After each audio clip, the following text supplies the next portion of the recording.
We don't need those. You got enough light in there. It's up to you. You want to use those? Yeah, it'd probably reflect off the plastic. He's got the plastic on. I had to put that on it. Test is to determine the capacity of our laboratory number 25 electrically driven rip shear on Love's disposable diapers to simulate a secondary rip shear type shredder operating on debaled diapers from a primary rip shear type shredder. I purchased 2 boxes of Love's from the local supermarket, and I'll try and feed these at the best rate to the shredder.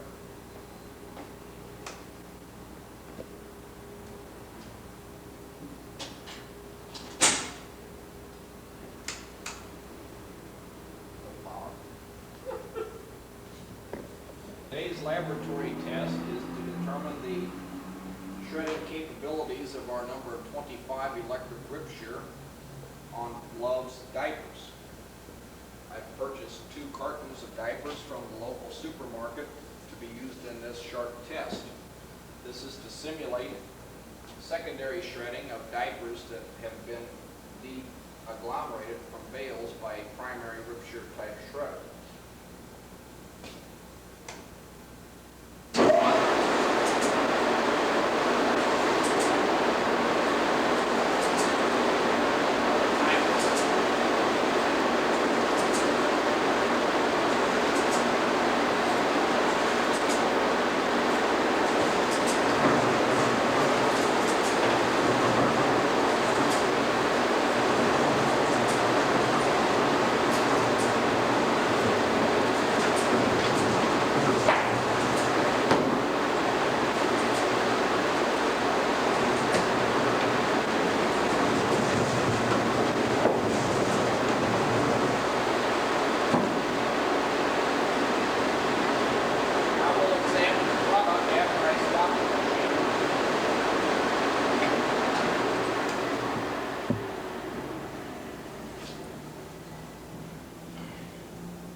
That wasn't smooth. 1 3/8 inch wide.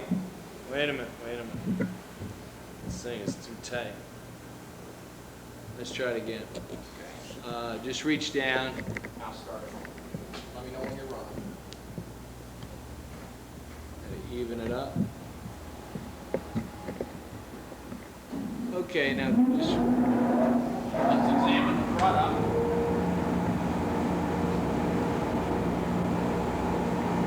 We've produced a nominal 1 3/8 inch cut with nominal product length approximately 6 inches. There are very few fines and very few particles that are passing a 1 inch square hole test set. That concludes this test.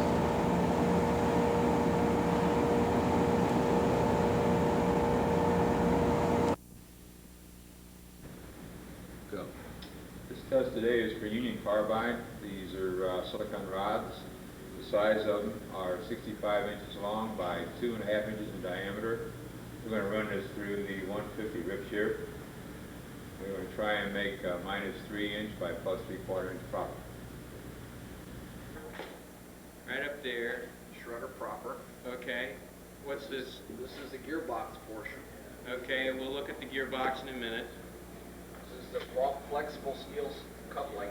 Connects the Okay. hydraulic motor to the jack shaft on the shredder. Okay, and tell me a little something about this motor. This is a Bignazzi HD 4700 hydraulic motor, rated at a peak horsepower of 510, with a continuous horsepower rating of 364. We operated at 150 horsepower, at approximately 3,000 psi, has a peak pressure rating of 5,600 psi. All right, thank you.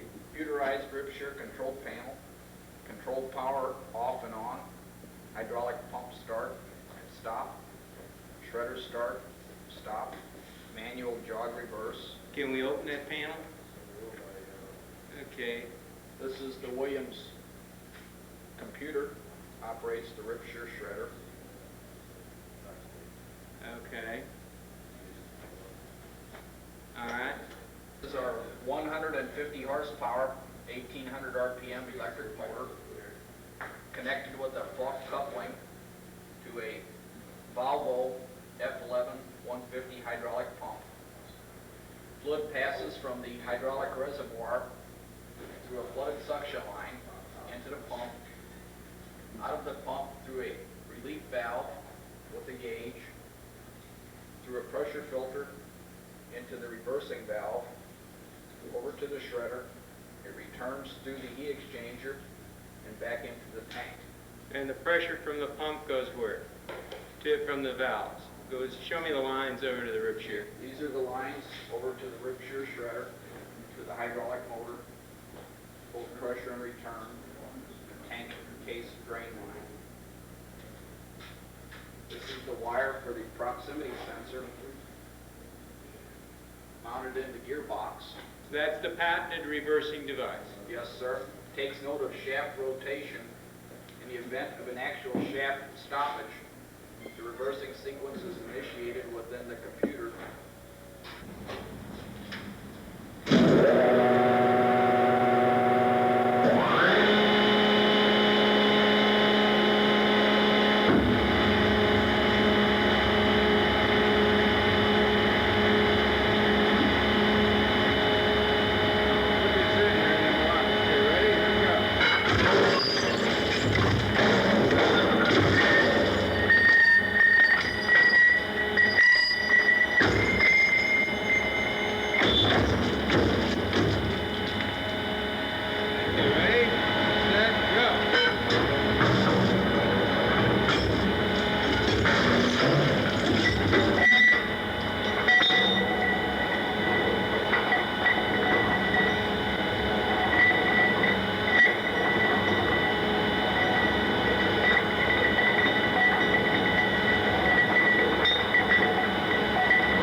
Here's a product from the 150 rip shear.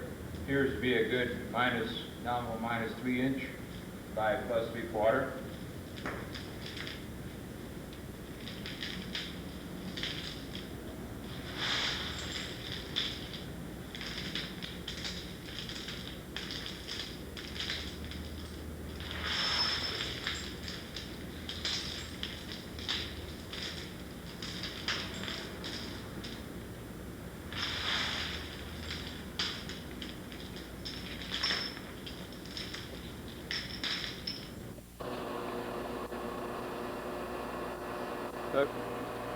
Okay, what have we got?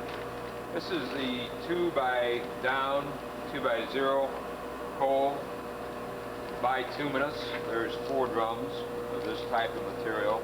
Okay, what is the percentage of moisture, please? This is 10.5 moisture. Okay. Ready? All right, you want to show it to me over here on the floor then? Yes, sir. Let's throw some of these bigger pieces in here. They're not really showing up. Okay, you want to shovel through that a little bit, please? Okay. Here, let's use this. Oh, all right. A little professional, wouldn't it? I want to turn that over. Okay. Does it look sticky? No, sir. It's not too bad. We've had no problems in the mill so far in this short run.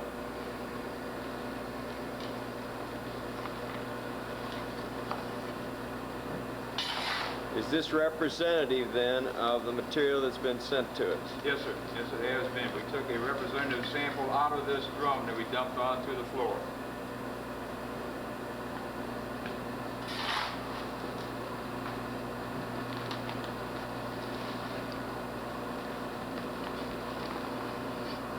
Okay, as received, what are the fines?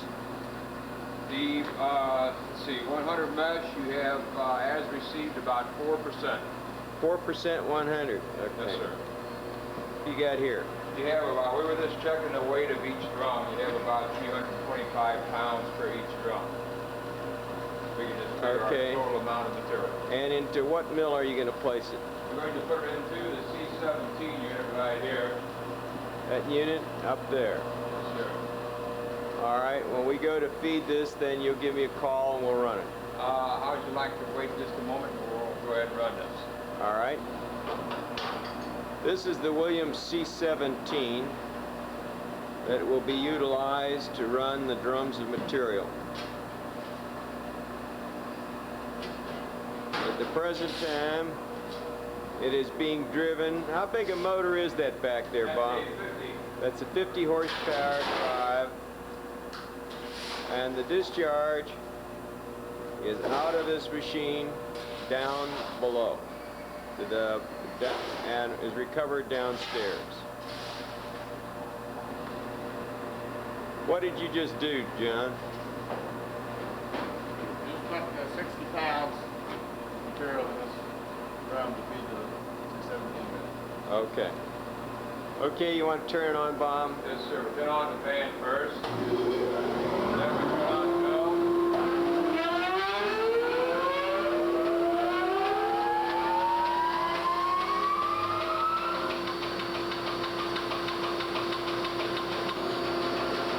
Over here we'll be monitoring the amperage and the timing of it.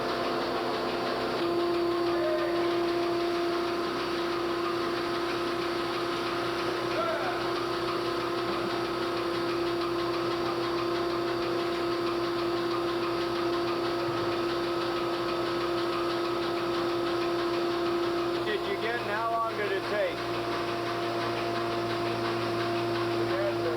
Started at 65 amps, I went to 90 amps. How many seconds? 6 seconds. Thank you. Tell me what you're doing, John. Mixing the fines with the mill product, Okay, where'd the fines come from? Cyclone. Okay.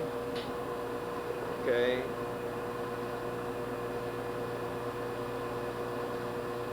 Just with your hand kind of page through it a little bit.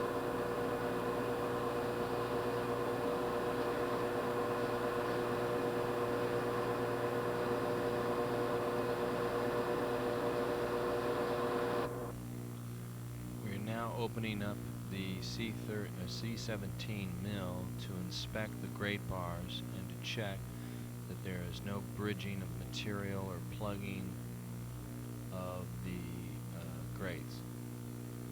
We're doing this after we've run approximately 2,000 pounds of material through this mill.